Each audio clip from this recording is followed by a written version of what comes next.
Coming up on Citrus TV News, SU and ESF kicked off their hunger and homelessness food drive today.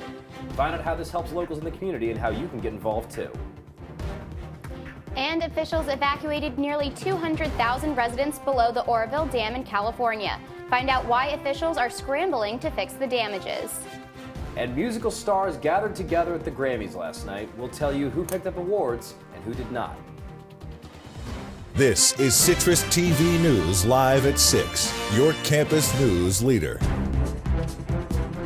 Good evening. 2 Syracuse University football players were suspended from all team activities today. I'm Brooke Glatz. And I'm Amico. The suspension comes after they were arrested for stealing from other students. Redshirt freshmen Jaquan Nelson and Devin Clark were charged with second-degree burglary along with other minor charges. The pair allegedly broke into a South Campus apartment over winter break and stole 2 pairs of Yeezy boots, a laptop, and a PlayStation 4. The two have been released from the Onondaga County Justice Center. And an SU student will be among the first few in the nation to attend the Army Infantry. Kyra Azado will be commissioned as a second lieutenant in the Army Infantry. Azado is the first woman from SU to attend the Infantry Basic Officer Leader course. She intends to attend Military Ranger School following the infantry course. Azado will be graduating in May 2017 from the Newhouse School and the College of Arts and Sciences. In celebration of Valentine's Day, the organization First-Year Players sold singing grams in Newhouse and Whitman today. Singing grams were sold today from 11 to 5 p.m. They were sold alongside flowers for $4. They also charged $3 for a song and $2 for a flower separately. A local organization is promoting food insecurity awareness on campus this week. Gabrielle Caracciolo tells us how. This week, the SU and ESF chapter of the New York Public Interest Research Group is running a community food drive. The student-directed, nonpartisan, not-for-profit political organization on campus hosts several campaigns, including the Hunger and Homelessness campaign. Joy James said the issue is something she is very passionate about. We really want to highlight the food insecurity not only in the Syracuse community, which is abundant, but the fact that there are campus students such as peers and different people that just may be in your classes that also deal with food insecurity because of the rising tuition rates in the New York State. Items being collected are non-perishable goods, including canned goods, peanut butter, healthy snacks, and cereals. Hygiene products are also needed. Proceeds from the drive will benefit the food pantry in the lower level here at Hendricks Chapel, as well as other food pantries throughout the Syracuse community. Some of the food will be packaged up and delivered to families in need. Donations can be made to 732 South Krause Avenue or arranged for pickup. At this food drive, we have been focusing on community members in the surrounding areas just off of Comstock and Euclid. And we've had probably 5 to 6 people donate goods already. We're also teaming. Food drive will end this Friday. Gabrielle Caracciolo, Citrus TV News. For more information on how to get involved with the Hunger and Homelessness campaign, you can visit the SU-ESF NYPIRG Facebook page. Over the weekend, SU students partnered up with a local Boys and Girls Club to help those in other countries with physical disabilities. The Helping Hands program allowed children to create 3D printed prosthetic hands that will be sent to underdeveloped countries. In these countries, most families cannot afford the high-tech prosthetics their children may need, so organizations like this one allow cheaper options to be available. One SU student discussed how these Helping Hands program allows the children in Syracuse to make a difference with those around the world. You're taking people from one community and another and bringing them together and showing them how, even though these people are so different from you and the people you don't interact with in your daily life, you're going to sit down for 2.5 hours, and at the end of the day, you're going to have made a difference for someone in a country you might not even be able to find on a map. Governor Cuomo also announced today that a new law will be effective in New York beginning tomorrow. The legislation authorizes 16 and 17-year-olds to participate in the New York State Donate Life Registry. It also coincides with National Organ Donor Day. The legislation enables this population to take part in the registry at the same time as their application for driver's IDs. This may increase enrollment in New York by the thousands. And last Saturday, the Disability Student Union hosted its annual Disabilifunk event. CitrusTV reporter Sabrina Maggiore attended the night, which featured a variety of entertaining performances and intended to promote disability and diversity awareness. This Saturday, the Disability Student Union and the Disability Cultural Center hosted the 4th annual Disabilifunk event. The night featured complimentary food and beverages and was free for SU students as well as members of the greater Syracuse community. It was intended to both raise awareness of disability rights and to provide individuals with a safe space to have fun and decompress. We have an engaging, inclusive, fun, and safe environment for everyone, people with disabilities and without disabilities, and we want to make it welcome to everyone on campus. The event was held in China Underground and featured a cappella, dance, and improv performances. In addition to a series of performances, students were invited onto the stage to sing karaoke. It's a way to get everybody included, so people, this is great because people feel comfortable and they feel that they can go up on stage and get out of their comfort zone and be a part of this very inclusive and comfortable environment. The Disability Student Union and the Disability Cultural Center aim to foster pride in one's identity and create a culture of inclusion. The organizations plan to host more conjoined events in the future that are accessible to all, including an April 2nd event titled Orangeability. The Orangeability event will provide attendees with an opportunity to participate in various adaptive sports, including wheelchair basketball, sled hockey, and much more. I would say that I think every event on campus should be inclusive and accessible to everyone when some are not. And I think there should be more of a push for that and more awareness on the disability topic itself. Sabrina Maggiore, CitrusTV News. Well, there is certainly a lot going on outside today. Yes, there is, Alex. Rebekah Castor is here to tell us what to expect with today's snow. Rebekah? Thanks, Alex and Brooke. Definitely a snowy day here in Syracuse. And taking a look at our Doppler radar, we'll still see some more flurries coming our way tonight. That's what you'll see right here. Flurries are expected to let up around 10:15, but right now we're looking at 26 degrees with flurries coming our way tonight as well. But definitely you still want to grab that windbreaker when you go out because we're going to see some strong wind gusts, could get up to 40 miles per hour. And for all of you headed out to the Carrier Dome, stay tuned for my full weather forecast and I'll tell you what you can expect on your way to the game.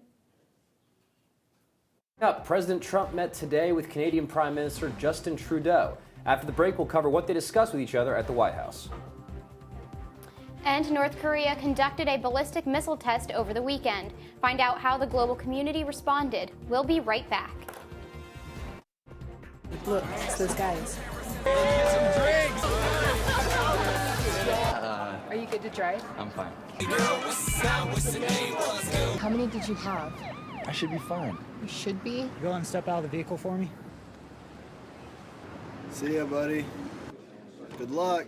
So turns out, buzz driving and drunk driving, they're the same thing, and it costs around $10,000. So not worth it. What are you, superheroes? Just four brothers who hate bullies and love this city.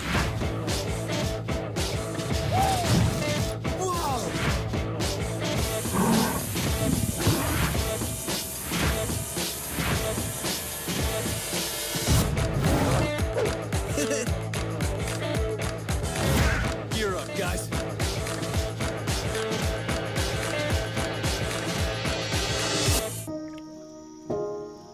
This is the story of a boy who didn't talk for a long time. The boy liked things to always be the same. Any changes would scare and upset him. The unknown was an unfriendly place. The boy was very sensitive to lights and sounds. So he built secret hiding places where they couldn't get in. The boy didn't like looking people in the eye. He wasn't trying to be mean, it just made him feel uncomfortable. Sometimes he would flap his arms again and again. One day I found out I have something called autism. My family got me help. Slowly, I found my voice and learned all the ways I could live with it better. Early intervention can make a lifetime of difference. Learn the signs at autismspeaks.org. If you see news happening on campus, in Syracuse, or across the nation, call the CitrusTV newsroom, 315-443-1177, or tweet at CitrusTV News, your campus news leader. Officials are scrambling to repair the damages at the country's tallest dam. Approximately 188,000 residents in Northern California were instructed to evacuate on Sunday after 2 channels in the Oroville Dam were damaged. Officials are cautioning residents because damages could cause flooding in surrounding areas. This is the first time since it was built in 1968 that the dam's emergency spillway has been mobilized. And Canadian Prime Minister Trudeau arrived in Washington earlier this morning to meet with President Trump at the White House. The two leaders talked about economic ties between the U.S. and Canada, as well as immigration and women in the workforce. The meeting with Trudeau comes on the heels of President's this weekend trip to Florida with the Prime Minister of Japan, Shinzo Abe. The Senate will likely confirm Steven Mnuchin as the new Treasury Secretary. The vote will take place on Monday evening. Previously, Mnuchin was partner at Goldman Sachs and was the head of One West Bank. Republicans believe that his experience in finance qualifies him for the job. Democratic Senator Elizabeth Warren stated that One West Bank allowed too many homes to foreclose during the financial crisis. In January, Democrats on the Senate Finance Committee boycotted his committee vote. And overseas, North Korea conducted a ballistic missile test on Sunday. The missile traveled from approximately 300 miles towards Japan. U.S. Defense Secretary James Mattis previously said, in his own words, the U.S. would counter any nuclear weapons used by North Korea in an effective and overwhelming way. Resolutions passed by the United Nations prohibit North Korea from conducting ballistic missile tests.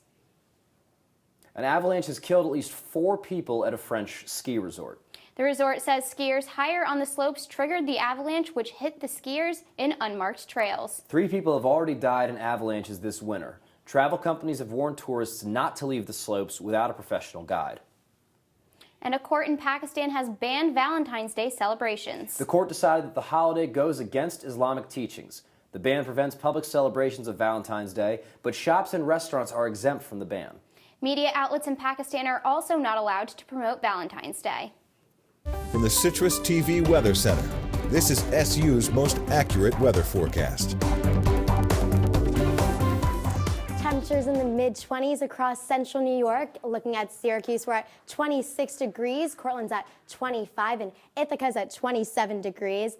And for all of you getting ready to head on over to the Carrier Dome for the basketball game, you can expect temperatures at 25, 26 degrees with some light flurries still coming on outside, not too heavy. Those flurries are expected to continue throughout the game, but should let up about 10:15 tonight.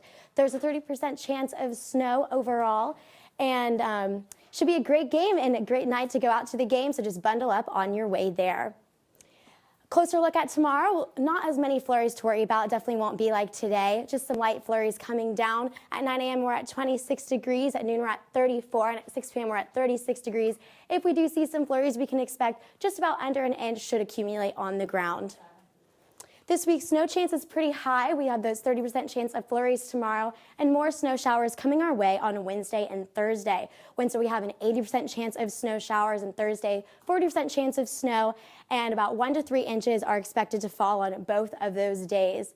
And taking a look at our 5-day forecast, we see those snow flurries, but we also see some sunshine that could be coming our way later this week on Saturday. We have a high of 43 degrees, and with partly cloudy skies, hopefully we'll see that sun come out.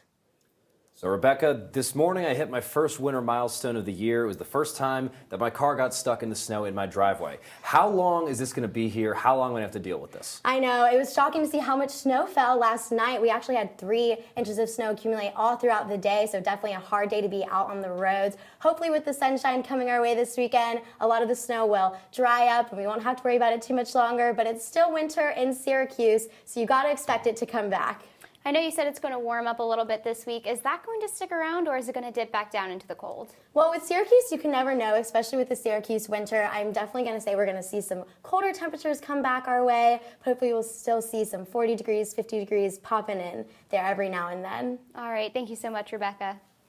Coming up next, the CEO of Samsung has been called to court again over a bribery scandal. And iconic jazz singer Al Jarreau passed away at the age of 76. We'll have more details after the break.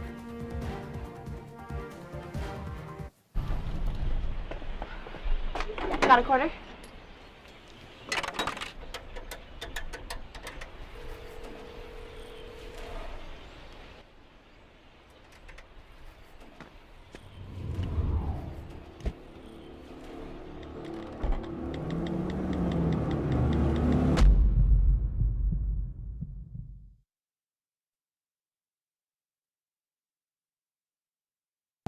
They told me a bottle couldn't dream.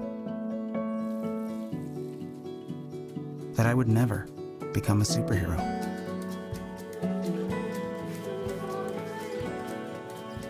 But I learned how to fly. Just to come back in a new disguise. And be the hero that I've always wanted to be.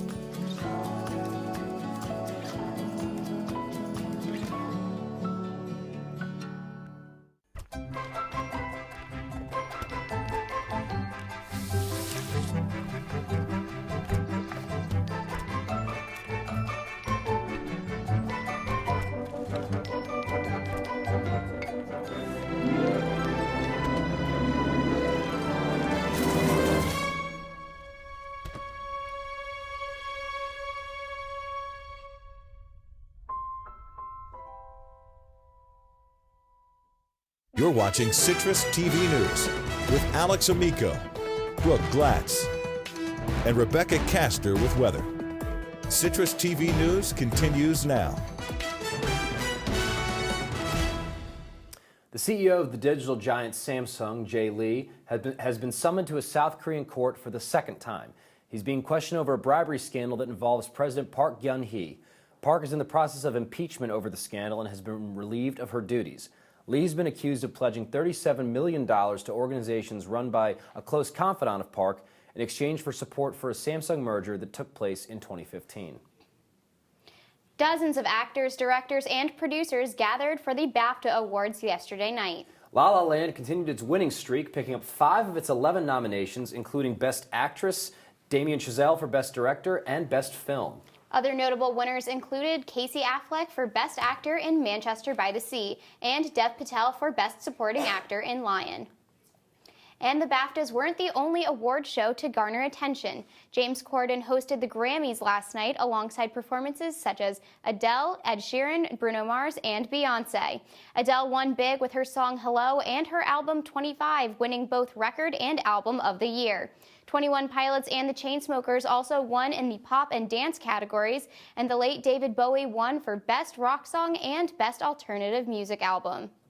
The popular jazz singer Al Jarreau died yesterday at the age of 76. The singer had been hospitalized 2 weeks ago due to exhaustion and later was forced to cancel his 2017 tour. Jarreau is a 7-time Grammy Award winner known for hits such as We're in This Love Together and Breaking Away. The cause of death is still unknown at this time.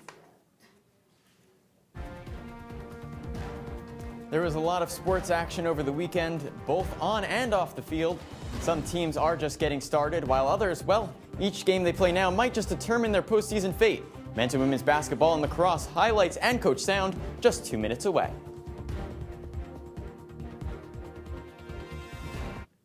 Hey, Hard, what's this? That's my resignation letter. You're resigning? Why? Because you're constantly ignoring me. You're half as active as you used to be, and you get stuff like this. You've been putting me under a lot of pressure lately. That's why I'm ready to quit. I forgot. I'll do better. Please, don't quit on me. Okay. But remember, it's not what you say. It's what you do. Listen to your heart. Don't let it quit on you. Let's go for a walk. Uncontrolled high blood pressure could lead to a stroke, heart attack, or death. Get yours to a healthy range before it's too late. Here we go. We're gonna go out there in the rain. Gonna get wet. All right, here we go.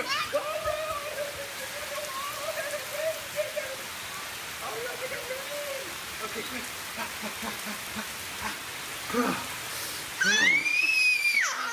Oh yeah, yes. So much fun. Mwah. We're getting so wet. It's a beautiful day out here. Sunny today with light breezes, giving way to clouds in the afternoon. We could see some light precipitation to moderate precipitation later on, followed by powerful storm-like conditions. 90 miles per hour winds are expected. Authorities are asking everyone, stay indoors.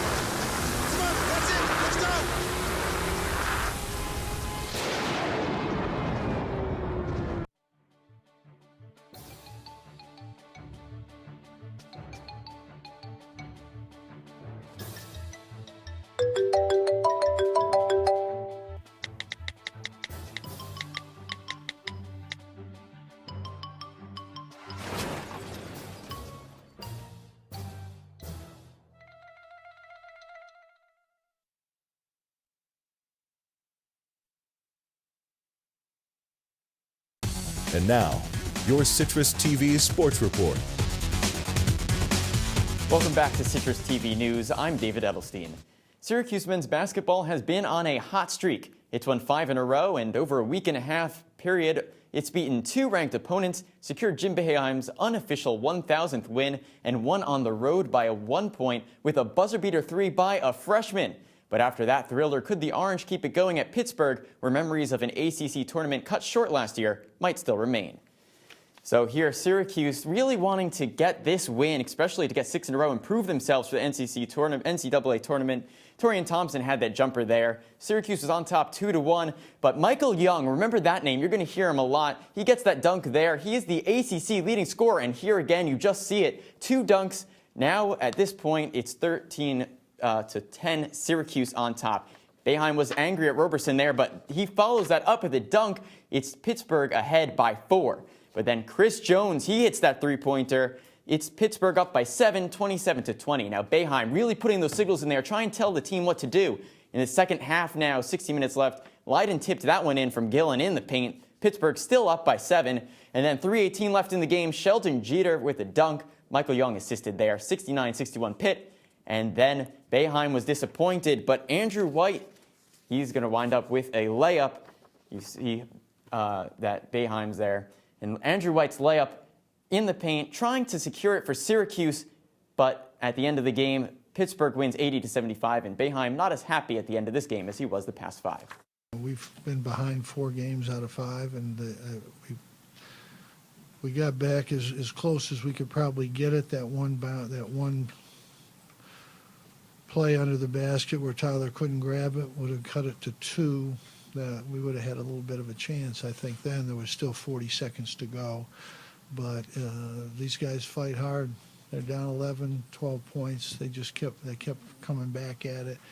We forced some turnovers. We did a good job in the press, but there's a little too much ground to make up.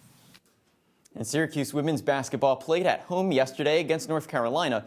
And while we're not showing highlights for this game, you can imagine the visuals when I say it was a blowout.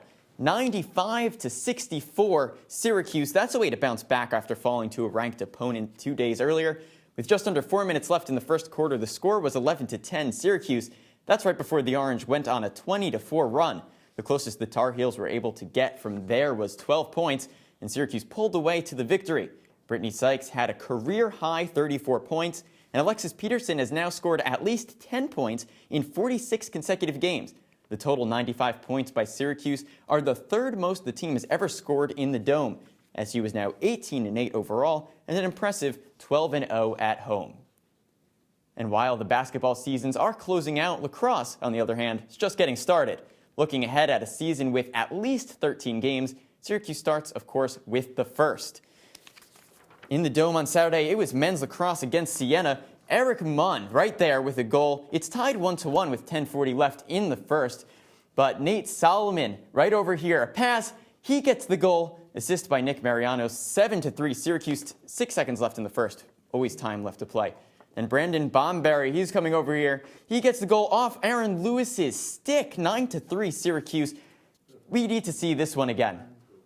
Take a look at this. It was the number 6 Sports Center on top 10. Slow-mo replay there off the stick. Unbelievable, seriously. Then Jordan Evans, though, a lot of scoring in this game. He gets a goal, another assist by Nick Mariano. Syracuse now up 13-3. And then Ben Williams running over here.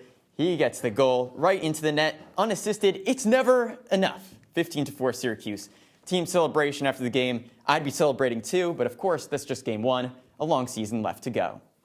And then right before the men's team took the field, Syracuse women's lacrosse had just wrapped up in the Dome, also playing its first game of the season. It was an early matchup against Boston College, ACC rivals here. 26-24 left in the first half. Right at the beginning of the game, Mary-Kate O'Neill assists a Sam Upuzo goal, 2-0 BC. But then a few minutes later, Natalie Wallon, ground ball and a goal. Syracuse up 6-2. With 18 seconds left in the first half. Riley Donahue assists a Devin Parker goal, 9-6 SU. At halftime, it's 9-6, and the score's a little closer. Now into the second half, Riley Donahue pass gets knocked down, but Mary Rendall ground ball, she scores again, 11-6. 21-21, what a number left in the second half. Devin Parker sits a Nina Murray goal.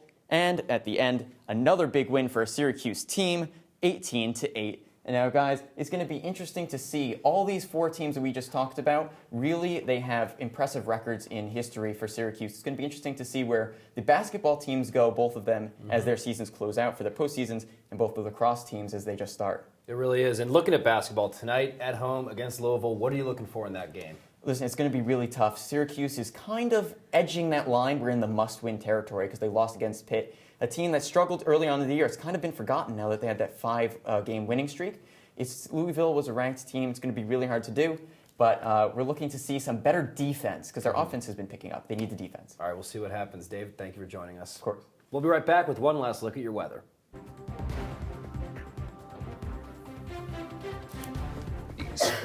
But with more exercise and a change in diet, it can be reversed.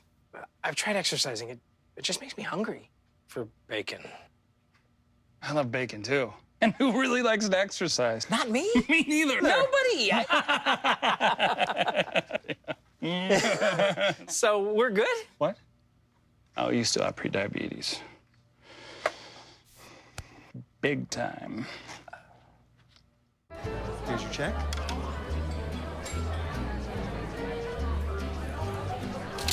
Oh, you got it. You know, since I got rid of my car, I really enjoy walking. Okay. Got it. No. Getting pulled over for buzz driving could cost you around $10,000 in fines, legal fees, and increased insurance rates. Oh, you're home early. You live with your mom? That'll set your game back a few years. Buzzed, busted, and broke. Because buzz driving is drunk driving.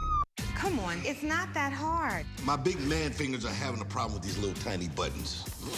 Whoa, watch it there. Your blood pressure's gonna go through the roof. Tell me about it. I'm trying to learn how to get it down. Instead, it keeps going up. High blood pressure can increase the risk for heart attack or stroke. Learn how to keep yours at a healthy range. Ever hear a voice command? Just say text barbershop to 97779. That's not what I said. Just give me that. Now my blood pressure's up. So today we had quite a bit of snow flurries, but tomorrow it's looking like we're not going to have as many. It's going to be lighter flurries, so that will be good for you. You probably won't have to worry about pulling out your car tomorrow morning, so that will be nice. If we do get any flurries, we should only see about an inch, maybe even that, probably not. So you won't have to worry as much about the flurries tomorrow, you guys. All right, thank you so much, Rebecca. Coming up on OTN tonight at 6:30 is Orange Press Pass, followed by Syracuse Unpeeled at 7, and then at 7:30, stay tuned for Citrus TV Noticias. That's all the time we have for today. Make sure to follow us on Facebook and Twitter at Citrus TV News. I'm Brooke Glatz. And I'm Alex Amico. Have a great night, Syracuse.